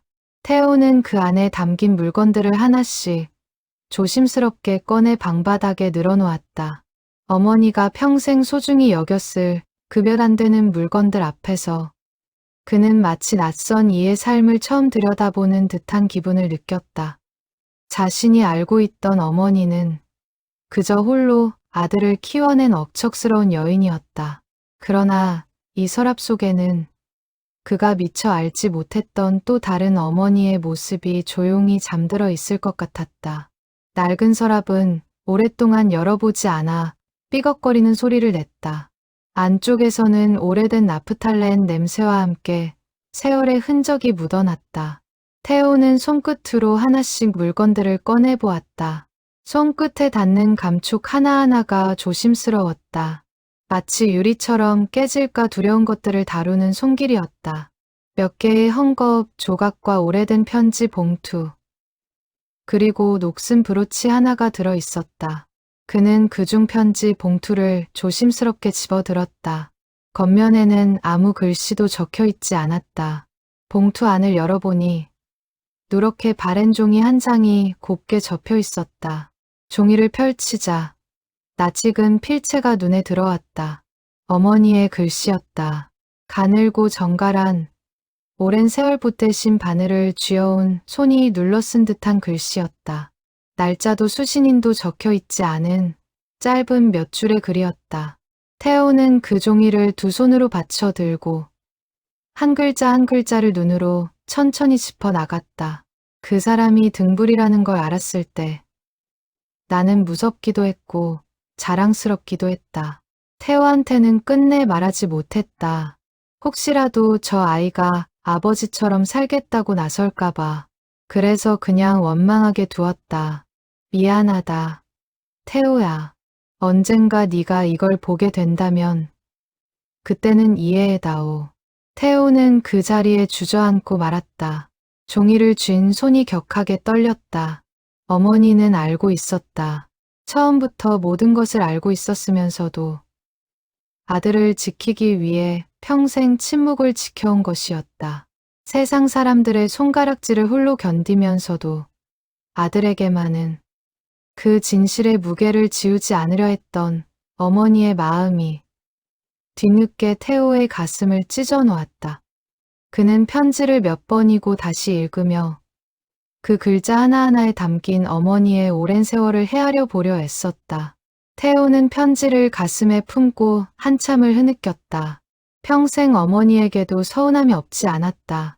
왜 아무 말도 해주지 않았는지, 왜 자신을 그런 오해 속에 홀로 자라게 두었는지. 그러나 이제는 그 모든 물음에 대한 답을 알 것 같았다. 어머니는 그 나름의 방식으로 끝까지 아들을 지키고 있었던 것이다. 태호는 문득 어머니가 홀로 삭바느질을 하며 자신을 키워냈던 세월을 떠올렸다. 남편 없는 여자라는 손가락질을 받으면서도 어머니는 단 한 번도 눈물을 아들 앞에서 보이지 않았다. 명절이면 다른 집 아이들이 아버지 손을 잡고 다니는 것을 부러운 눈으로 바라보던 어린 태호의 옆에서 어머니는 늘 말없이 그의 손을 더 꼭 쥐어주곤 했다. 그때는 그것이 그저 위로인 줄로만 알았다. 이제 와 생각해보니 그것은 어머니 자신도 견뎌내야 했던 그리움과 죄책감을 함께 사귀는 손짓이었는지도 몰랐다. 다음 날 태호는 마을 외곽에 있는 무명 용사들의 위령비를 찾아갔다. 아침 일찍 국화 한 다발을 사들고 나선 길이었다. 전쟁 중 신원이 확인되지 않은 채 쓰러져간 이들을 기리는 작은 비석이었다. 그는 오랫동안 이 비석 앞을 무심히 지나쳐 다녔었다. 자신과는 상관없는 곳이라 여겼기 때문이었다. 그러나 이제는 알 것 같았다. 어쩌면 이 비석 아래 어딘가에 이름조차 남기지 못한 아버지의 넋이 함께 잠들어 있을지도 모른다는 것을. 태호는 비석 앞에 조용히 무릎을 꿇었다. 준비해온 국화 한 송이를 내려놓으며 그는 오랫동안 하지 못했던 말들을 나지막이 읊조렸다. 비석 표면은 오랜 비바람에 닳아 있었고 그 위로 이름 모를 넋들의 무게가 고요히 내려앉아 있는 듯했다. 아버지, 저 태호예요. 늦게 알아서 죄송해요. 평생 원망만 하고 살았는데 이제야 알았어요. 아버지가 어떤 사람이었는지. 그의 목소리가 가늘게 떨렸다. 고생 많으셨어요. 이름도 없이, 알아주는 사람도 없이 그렇게 많은 사람들 마음을 이어주셨다니. 저는 정말 몰랐어요. 바람이 지나가며 비석 옆 억새를 가만히 흔들었다. 그 소리가 마치 대답처럼 들려 태호는 잠시 눈을 감고 그 소리에 귀를 기울였다. 그는 잠시 말을 멈추었다가 다시 이어갔다. 어머니도 다 알고 계셨더라고요. 끝까지 저한테 말씀 안 하시고 혼자 그 짐을 다 지고 사셨어요. 두 분 다 저 하나 지키겠다고 그렇게 사셨던 거죠. 이제는 제가 두 분 몫까지 잘 살아볼게요. 그러니까 이제 편히 쉬세요. 태호는 오랫동안 그 자리를 떠나지 못했다. 바람이 비석 주변에 풀잎을 스치고 지나갔다. 그 소리가 마치 오래전 아버지가 남긴 마지막 인사처럼 들리기도 했다. 태호는 눈을 감고 아버지의 목소리를 다시 한번 떠올려 보았다. 잡음 섞인 그 몇 마디가 이제는 그의 가슴 속에 선명한 온기로 남아 있었다. 비석 주위에는 그와 비슷한 사연을 안고 찾아온 듯한 사람들 몇이 저마다 조용히 무언가를 내려놓고 있었다. 태호는 그들의 얼굴에서 낯익은 표정을 발견했다. 자신이 지난 며칠 동안 지어왔던 것과 같은 슬픔과 안도가 뒤섞인 표정이었다. 그는 문득 이 작은 위령비 아래 자신처럼 뒤늦게 진실을 찾아 헤매는 이들이 얼마나 더 있을지 생각해 보았다. 어쩌면 이 마을에는 아직 풀리지 않은 그리움들이 훨씬 더 많이 잠들어 있을지도 몰랐다. 집으로 돌아오는 길, 태호는 오랜만에 홀가분한 기분을 느꼈다. 50년 넘게 그의 어깨를 짓눌러온 무게가 조금은 가벼워진 듯했다. 물론 아버지를 완전히 되찾은 것은 아니었다. 여전히 그의 마지막 순간이 어떠했는지 정확히 알 방법은 없었다. 그러나 적어도 이제는 아버지를 부끄러워하지 않아도 된다는 사실 하나만으로도 충분했다. 가게에 도착한 태호는 어머니의 편지를 액자에 곱게 넣어 작업대 위에 세워두었다. 그리고 그 옆에 아버지의 목소리가 담긴 낡은 재생 장치도 함께 놓아두었다. 매일 아침 가게 문을 열 때마다 그는 이제 그 두 물건에 조용히 눈인사를 건네는 것이 새로운 습관이 되었다. 원망으로 시작했던 하루가 이제는 그리움과 존경으로 채워지고 있었다. 저녁이 되어 가게 문을 닫으려던 태호는 문득 창밖을 바라보았다. 골목 끝에서 오순자가 천천히 걸어오고 있었다. 그녀의 손에는 작은 보따리가 들려 있었다. 태호는 문을 열고 그녀를 맞았다. 태호 씨, 이거 좀 받아요. 별거 아니지만. 오순자가 내민 보따리 안에는 갓 지은 떡이 담겨 있었다. 그녀는 멋쩍은 듯 웃으며 말을 이었다. 그날 그 목소리 들려준 거 아직도 몇 번이나 다시 들어요. 그럴 때마다 새삼 고마워서. 태호 씨 아버님도 참 대단한 분이셨네요. 우리 같은 사람들을 위해서 그런 위험한 일을 하셨다니. 태호는 떡을 받아들며 조용히 미소 지었다. 그는 문득 자신이 지금 이 순간 느끼는 감정이 무엇인지 알 것 같았다. 그것은 더 이상 원망도 슬픔만도 아니었다. 아버지와 어머니가 남긴 사랑이 이렇게 낡은 라디오와 사람들의 마음을 통해 여전히 살아 이어지고 있다는 것에 대한 잔잔하고도 깊은 감사였다. 오순자가 돌아간 뒤 태호는 홀로 가게에 남아 어머니의 편지를 다시 꺼내 읽었다. 몇 번을 읽어도 그 짧은 몇 줄 안에 담긴 어머니의 마음은 읽을 때마다 새로운 깊이로 그의 가슴을 파고들었다. 그는 편지지를 손끝으로 가만히 어루만지며 어머니에게 하지 못했던 말들을 마음속으로 되뇌었다. 고맙습니다, 어머니. 그리고 죄송합니다. 혼자서 그 모든 무게를 짊어지게 해서. 창밖은 이미 완전히 어두워져 있었지만 태호의 마음속에는 그 어느 때보다 밝은 온기가 자리하고 있었다.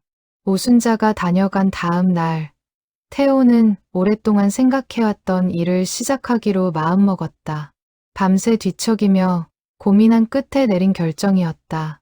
창밖이 밝아올 때까지 잠을 이루지 못하고 그는 몇 번이고 같은 생각을 곱씹었다. 혼자만의 힘으로는 마을 전체에 흩어진 사연들을 다 찾아낼 수 없다는 것을 그는 이미 지난 몇 주간의 경험을 통해 절감하고 있었다.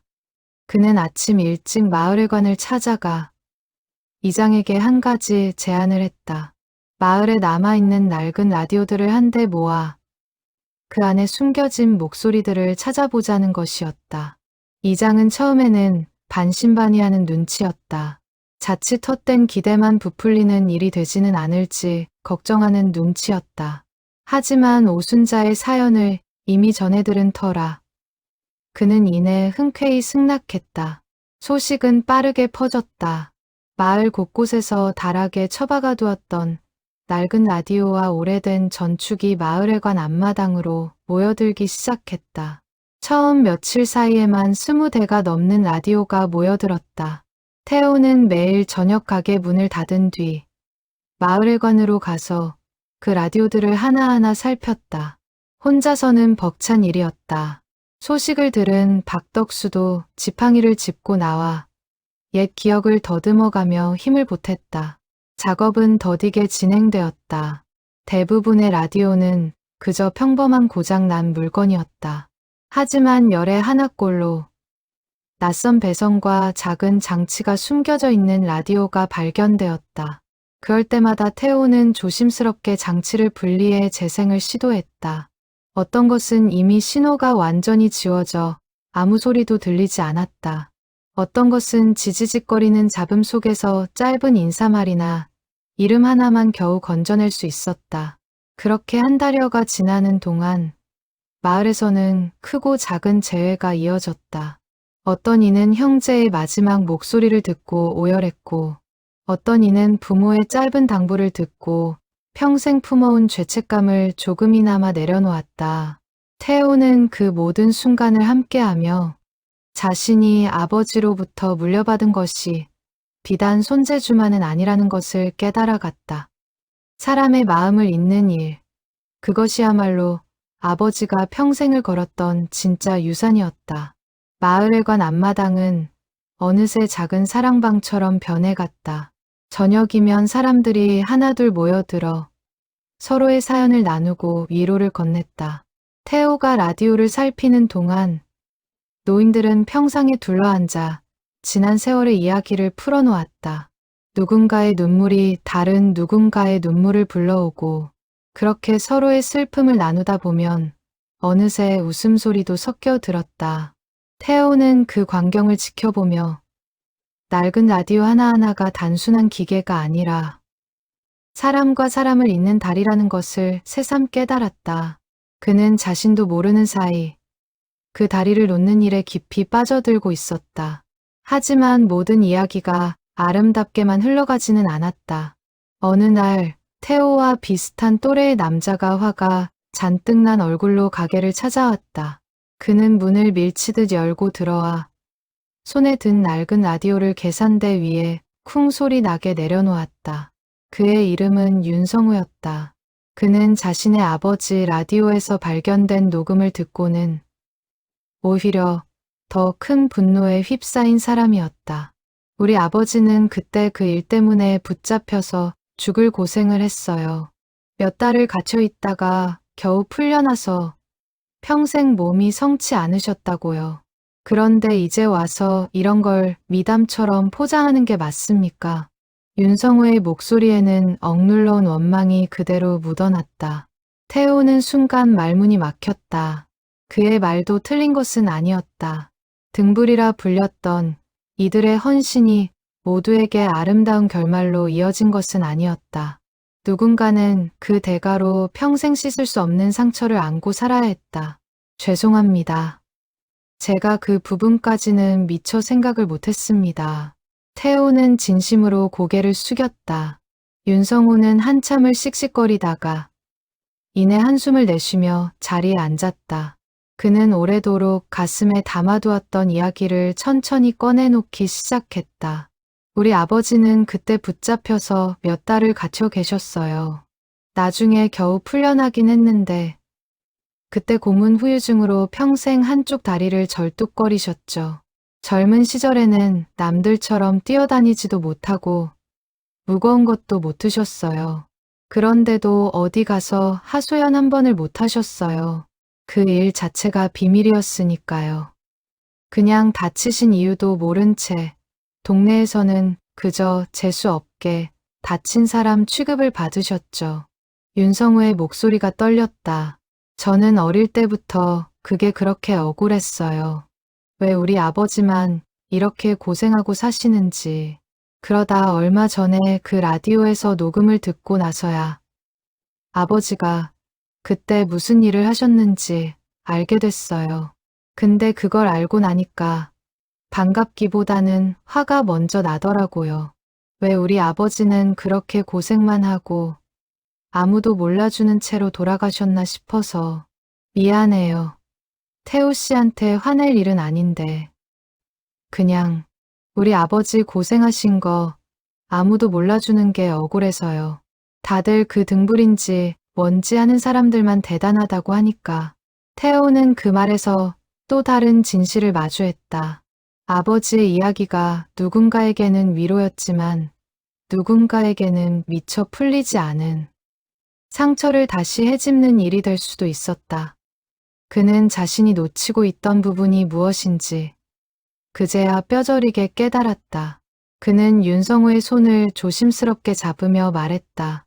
성우 씨 아버님도 등불 못지않게 대단한 분이셨어요. 그 위험한 일을 함께 견뎌내신 거잖아요. 제가 앞으로 이 이야기를 전할 때는 그 점도 절대 빼놓지 않을게요. 윤성우는 말없이 고개를 끄덕였다. 그의 눈시울이 붉어져 있었다. 태호는 그날 이후 마을의 라디오 복원 작업을 단순히 감동적인 이야기로만 소비하지 않겠다고 다짐했다. 그 이면에 있었던 고통과 희생까지도 함께 기억되어야 한다고 생각했다. 며칠 뒤 태호는 윤성우를 다시 찾아갔다. 그의 손에는 오래된 서류 뭉치가 들려 있었다. 읍사무소에서 어렵게 구한 자료들 가운데 윤성우의 아버지에 관한 짧은 기록을 찾아낸 것이었다. 정식 문서는 아니었지만 당시 마을 이장이 적어둔 메모에 그의 아버지가 마을 사람들을 위해 위험을 무릅썼다는 내용이 짧게 남아 있었다. 성우 씨, 이거 한번 보세요. 아버님 성함이 여기 적혀 있어요. 윤성우는 떨리는 손으로 서류를 받아들었다. 낡은 종이 위에 적힌 아버지의 이름을 한참 동안 들여다보던 그의 눈에서 마침내 눈물이 흘러내렸다. 평생 아무도 알아주지 않던 아버지의 이름이 이제야 비로소 세상에 다시 새겨지는 순간이었다. 고맙습니다, 태우 씨. 이제야 우리 아버지도 조금은 인정받으신 것 같네요. 두 사람은 오랫동안 서로의 손을 맞잡고 있었다. 그날 이후 윤성호는 태호의 든든한 동료가 되어 마을의 라디오 복원 작업을 함께 이어가기 시작했다. 원망으로 시작된 만남이 어느새 같은 마음을 나누는 인연으로 바뀌어 있었다. 두 사람은 그날 이후 자주 함께 저녁을 먹으며 작업을 논의했다. 윤성호는 젊은 시절 목공 일을 했던 경험을 살려 낡은 라디오의 나무 케이스를 손질하는데 큰 도움을 주었다. 태호가 회로와 소리를 맡고 윤성호가 겉모습을 다듬는 식으로 두 사람의 손발이 척척 맞아갔다. 가게 안은 이제 혼자 일하던 예전과는 다른 활기로 채워지기 시작했다. 저녁이면 두 사람이 나란히 앉아 작업하는 모습을 지나가던 마을 사람들이 흐뭇한 눈길로 바라보곤 했다. 가을이 깊어갈 무렵 마을회관 앞마당에는 특별한 행사가 준비되고 있었다. 논밭의 벼가 황금빛으로 물들고 저녁이면 서늘한 바람이 마을을 감싸는 계절이었다.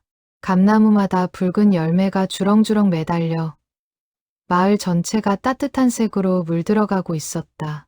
태호와 윤성호, 그리고 그동안 함께해온 마을, 사람들이 뜻을 모아 그간 발견된 목소리들을 한자리에서 나누는 자리를 마련하기로 한 것이었다. 이름하여 등불이 켜지던 밤이었다. 박덕수가 지어준 이름이었다. 그는 그 이름을 제안하며 이렇게 말했었다. 그 사람들이 밝혀준 등불을 이제는 우리가 다시 밝혀줄 차례 아니겠냐. 행사 준비는 간소했다. 화려한 장식도 거창한 순서도 없었다. 마당 한쪽에 커다란 스피커를 놓고 그동안 복원한 목소리들을 순서대로 들려주기로 했다. 태호는 몇 주 동안 밤을 새워가며 음질을 최대한 다듬었다.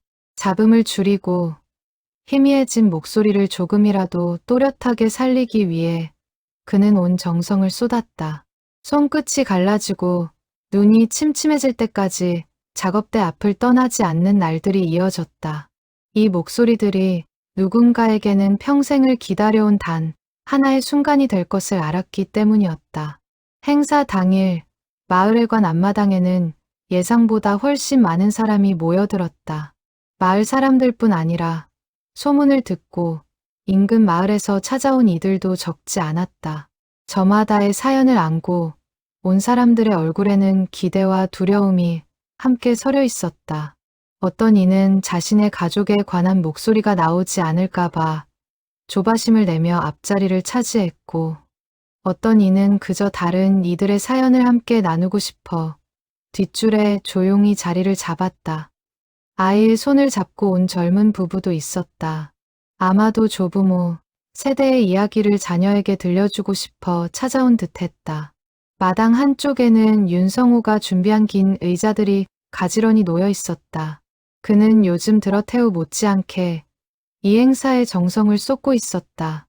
두 사람은 며칠 전부터 함께 마당을 정리하고 조명을 손보고 스피커의 위치까지 세심하게 조정해왔다. 원망으로 시작된 두 사람의 인연이 이제는 같은 목표를 향해 나아가는 동지애로 무르익어 있었다. 해질 무렵 행사가 시작되었다. 마당 곳곳에 세워둔 조명들이 하나둘 켜지며 저녁 어스름 속에서 은은한 빛을 드리웠다. 이장이 먼저 짧은 인사말을 건넨 뒤 태호가 마이크를 잡았다. 오늘 이 자리는 오래전 이름도 없이 사라져간 분들을 기억하기 위한 자리입니다. 등불이라 불렸던 분들, 그리고 그분들 곁에서 함께 그 무게를 견뎌내신 가족들을 위한 자리이기도 합니다. 태호의 목소리가 가늘게 떨렸다. 그는 잠시 숨을 고르고 말을 이었다. 저도 얼마 전까지는 제 아버지를 원망하며 살았습니다. 도망친 사람이라고, 무책임한 사람이라고 생각했습니다. 평생을 그렇게 오해하며 살았어요. 하지만 이제는 압니다. 아버지는 이름 없이 사람들의 마음을 이어주던 그런 분이셨다는 것을요. 그는 잠시 청중을 둘러보았다. 저마다 숨죽인 채 그의 다음 말을 기다리고 있었다. 오늘 이 자리에 계신 분들 중에도 저처럼 오랫동안 오해와 원망 속에 사셨던 분들이 계실 겁니다. 그 마음 누구보다 잘 압니다. 하지만 오늘만큼은 그 원망을 잠시 내려놓고 그리움으로 그 자리를 채워보셨으면 합니다. 지금부터 들려드릴 목소리들이 여러분께 작은 위로가 되기를 바랍니다. 마당에는 숙연한 침묵이 흘렀다. 태호는 스피커에 스위치를 올렸다. 지지직거리는 잡음과 함께 아버지 강만석의 목소리가 마당 가득 울려 퍼지기 시작했다. 복순이, 태호야, 내 목소리 들리나? 몇몇 사람들이 손으로 입을 막았다. 태호 자신도 눈시울이 뜨거워지는 것을 느꼈다. 이 목소리를 이렇게 많은 사람들 앞에서 다시 듣게 될 줄은 몰랐다. 앞줄에 앉아있던 오순자도 두 손을 모은 채 조용히 눈물을 훔치고 있었다. 목소리가 이어지는 동안 마당은 완전한 정적에 잠겼다. 이어서 오순자 남편의 목소리, 그리고 그동안 발견된 다른 이들의 목소리가 차례로 흘러나왔다. 어떤 목소리는 짧은 이름 하나뿐이었고, 어떤 목소리는 긴 당부의 말을 담고 있었다. 윤성호의 아버지가 남긴 짧은 안부 인사도 그 사이에 섞여 흘러나왔다. 목소리가 흘러나올 때마다 마당 곳곳에서 낮은 흐느낌이 터져 나왔다. 저마다의 그리움이 오랜 세월을 건너 마침내 그 자리에서 서로 만나고 있었다. 한 노인은 스피커 앞으로 다가가 두 손을 모은 채 눈을 감고 있었다.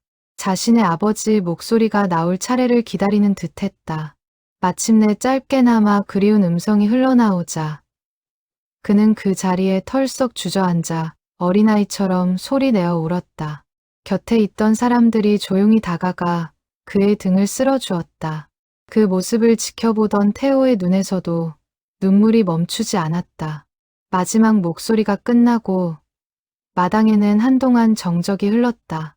하늘에는 어느새 별들이 하나둘 돋아나고 있었다. 이윽고 누군가 박수를 치기 시작했다. 그 박수는 곧 마당 전체로 번져나갔다. 눈물과 웃음이 뒤섞인 묘하게 따뜻한 박수 소리였다. 행사가 끝난 뒤 사람들은 쉽게 자리를 뜨지 못했다. 저마다 서로를 붙잡고 이야기를 나누며 오늘 들은 목소리에 대한 감상을 나누었다. 아이들도 어른들 곁에 앉아 낯선 예시하기에 귀를 기울이고 있었다. 태호는 그 모습을 멀리서 바라보며 마음속 깊은 곳에서 벅차오르는 감동을 느꼈다. 아버지가 남긴 것은 결국 이런 순간들이었다. 사람과 사람의 마음이 다시 이어지는 그 조용하고도 강력한 힘. 박덕수가 지팡이를 짚고 태호의 곁으로 다가왔다. 태호야, 오늘 네 아버지가 참 자랑스러워했을 것 같다. 노인의 말에 태호는 하늘을 올려다보았다. 별이 총총히 떠있는 맑은 밤하늘이었다. 그는 문득 아버지가 저 어딘가에서 오늘의 이 광경을 지켜보고 있을 것만 같은 기분이 들었다. 어르신, 이거 저 혼자였으면 절대 못했을 거예요.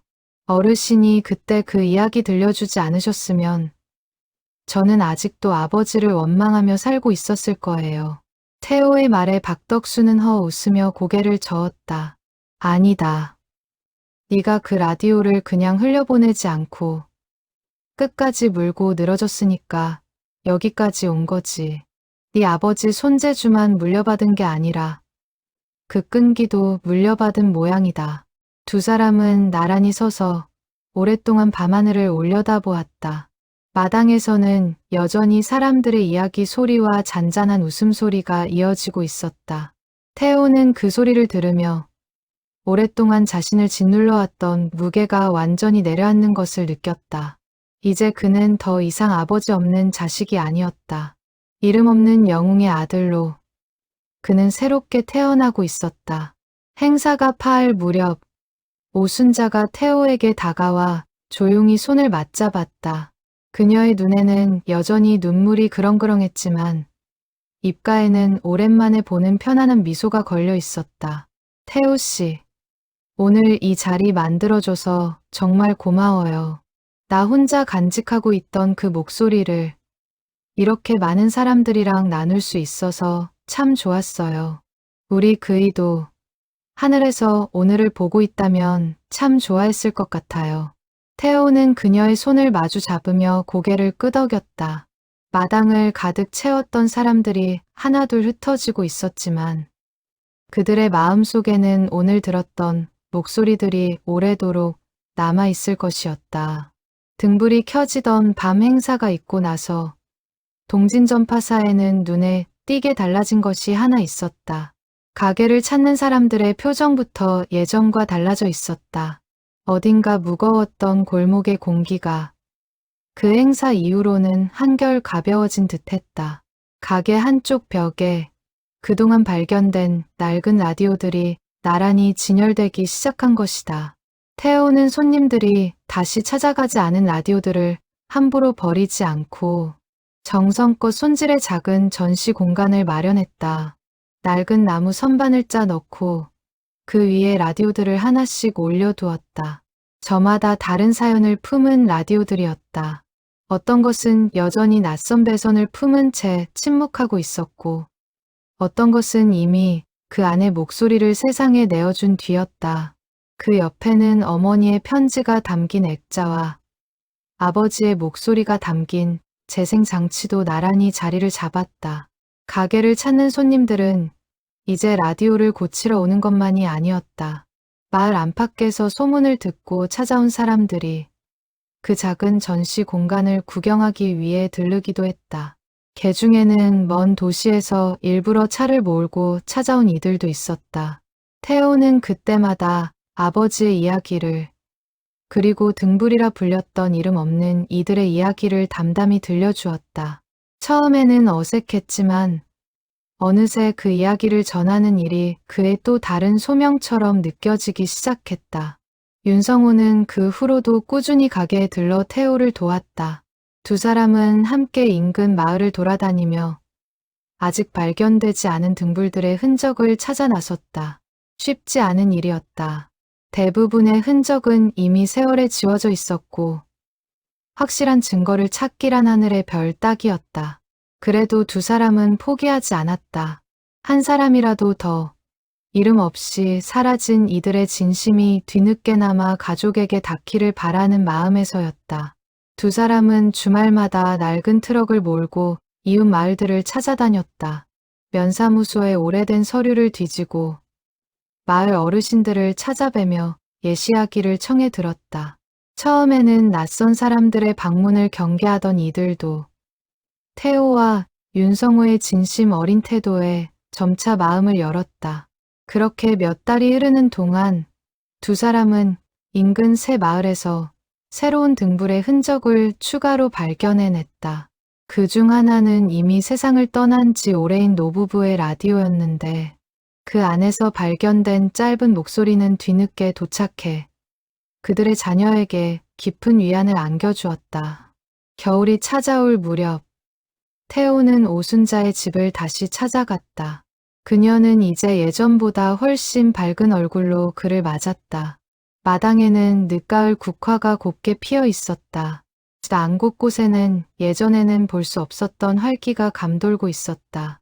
오순자는 요즘 마을회관에서 다른 노인들과 함께 뜨개질 모임을 시작했다며 태호에게 손수주, 짠 목도리 하나를 건네주기도 했다. 태호 씨, 요즘도 그 일 계속하고 있어요? 오순자가 따뜻한 차를 내오며 물었다. 태호는 고개를 끄덕이며 미소 지었다. 네, 할머니. 아직 갈 길이 멀지만 한 분이라도 더 찾아드리고 싶어서요. 오순자는 잠시 창밖을 바라보다가 나지막이 말했다. 그 사람 목소리 듣고 나서 저는 참 많이 달라졌어요. 그동안은 그냥 하루하루 버티듯이 살았거든요. 자식들한테도 곁을 잘 안 줬어요. 마음 한구석이 늘 그 사람한테 가 있었으니까. 근데 이제는 그 사람 몫까지 살아야겠다는 생각이 들어요. 태호 씨 덕분에요. 그녀는 잠시 말을 멈추었다가 다시 이었다. 요즘은 손주들한테도 그 사람 얘기를 조금씩 들려주고 있어요. 예전에는 입도 뻥긋 안 했는데 이제는 그게 부끄러운 일이 아니라는 걸 아니까요.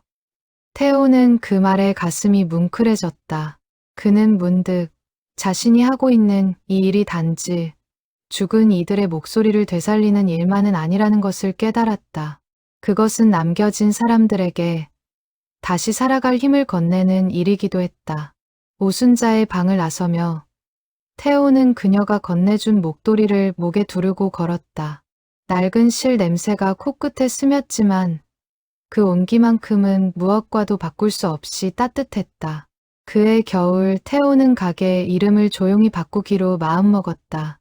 동진전파사라는 간판 아래 작은 글씨로 한 줄을 더 새겨 넣었다. 등불라디오. 아버지와 그 이름 없는 동료들을 기리는 태호만의 방식이었다. 간판을 새로 내걸던 날, 그는 오랫동안 그 글씨를 올려다보았다. 나무판에 새겨진 두 글자가 이제는 단순한 이름이 아니라 하나의 약속처럼 느껴졌다. 아버지가 목숨을 걸고 지켜냈던 그 마음을 이제 자신이 이어받아 지켜가겠다는 다짐이었다. 눈이 소복이 쌓인 어느 아침, 태호는 여느 때처럼 가게 문을 열었다. 진열된 라디오들 위로 겨울 햇살이 부드럽게 내려앉고 있었다. 그는 작업대 위에 놓인 아버지의 재생장치를 가만히 쓰다듬으며 생각했다. 아버지는 끝내 집으로 돌아오지 못했지만 그가 남긴 목소리는 이렇게 오랜 세월을 건너 수많은 사람들의 마음에 닿았다. 그리고 그 목소리는 이제 태호를 통해 또 다른 누군가에게로 이어지고 있었다. 라디오에서 들려온 그 작은 목소리 하나가 원망으로 얼어붙었던 한 사람의 마음을 녹이고 마을 전체의 오래된 슬픔을 어루만졌다. 태호는 오늘도 낡은 라디오들을 손질하며 그 안에 담겼을지 모르는 또 다른 목소리를 기다린다. 어둠 속에서 서로에게 신호를 보내던 이름 없는 등불들처럼 그 역시 이제는 누군가를 위한 작은 등불이 되어가고 있었다. 봄이 오면 태호는 또 다른 마을을 찾아갈 계획을 세우고 있었다. 윤성우와 함께 아직 발견되지 않은 등불들의 흔적을 더 넓은 곳에서 찾아보기로 한 것이다. 낡은 지도 위에 이미 몇 개의 마을 이름이 동그라미 쳐져 있었다. 두 사람은 저녁마다 지도를 펼쳐놓고 어디를 먼저 찾아갈지 의논하곤 했다. 쉽지 않은 여정이 될 것을 알면서도 그는 조금도 망설이지 않았다. 아버지가 남긴 길을 이제는 아들이 이어서 걷고 있었다. 가게 문에 달린 종이 딸랑 소리를 내며 흔들렸다. 오늘도 어김없이 낡은 라디오 하나를 품에 안은 손님이 문을 들어서고 있었다. 태호는 자리에서 일어나 환하게 웃으며 그를 맞았다. 어서 오세요. 그 인사말 속에는 예전과는 다른 온기가 담겨 있었다. 창밖으로 겨울 햇살이 눈부시게 쏟아지고 있었고 가게 안낡은 라디오들 사이로 오랫동안 잠들어 있던 그리움들이 다시 하나둘 깨어나고 있었다. 태호는 손님이 내려놓은 라디오를 조심스럽게 받아들며 늘 그래왔듯 뒷면 나무판을 천천히 열었다. 손끝에 닿는 나무의 질감, 오래된 부품들이 뿜어내는 특유의 냄새, 그 모든 것이 이제 그에게는 낯설지 않은, 오히려 마음을 차분하게 가라앉혀주는 익숙함이 되어 있었다. 그 안에 무엇이 담겨 있을지는 아무도 알 수 없었다. 그러나 그는 이제 두려워하지 않았다. 그 안에 어떤 목소리가 있든 그것은 결국 누군가의 그리움이 닿아야 할 곳으로 흘러갈 것이었다. 겨울 햇살이 작업대 위로 길게 드리워지는 가운데 동진전파사의 하루는 오늘도 그렇게 조용하지만 따뜻하게 시작되고 있었다.